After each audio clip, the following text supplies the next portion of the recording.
ఇకపై అమరావతి ఏపీకి శాశ్వత రాజధాని అని స్పష్టం చేశారు సీఎం చంద్రబాబు.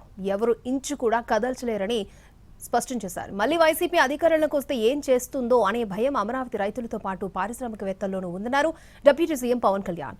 మళ్లీ వైసీపీ రాదు, ఏమీ చేయలేదని పవన్ స్పష్టం చేశారు. జగన్ వల్ల ఆంధ్రప్రదేశ్ 30 ఏళ్లు వెనక్కి వెళ్లిపోయిందన్నారు మంత్రి నారా లోకేష్. ఏపీకి ఒకే ఒక రాజధాని, అదే అమరావతి, ఇదే శాశ్వత రాజధాని.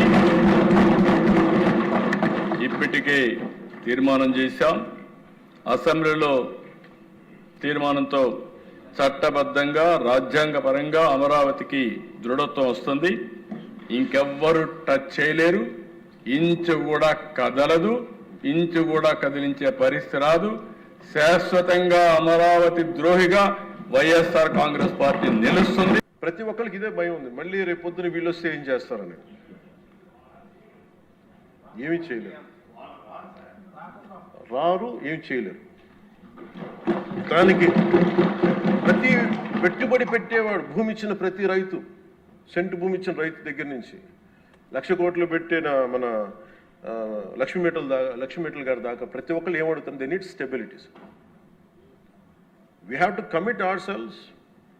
We will give stability for the 5 crore people of Andhra Pradesh. Andhra రాష్ట్రంలో ఏం జరిగింది అధ్యక్ష? ఒక్క వ్యక్తి వల్ల ఎంత విధ్వంసం జరిగింది అధ్యక్ష? 5 సంవత్సరాలు కాదే 30 సంవత్సరాలు మనం వెనక్కి వెళ్ళాం అధ్యక్ష.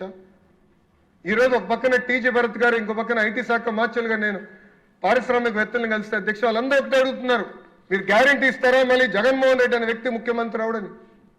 నాకు అనేక పరిశ్రమలు తెలుసు, ఎంత ఇబ్బంది పడినాయో అతని పరిపాలనలో. మీరు గ్యారంటీ ఇస్తారని అడుగుతున్నారు అధ్యక్ష.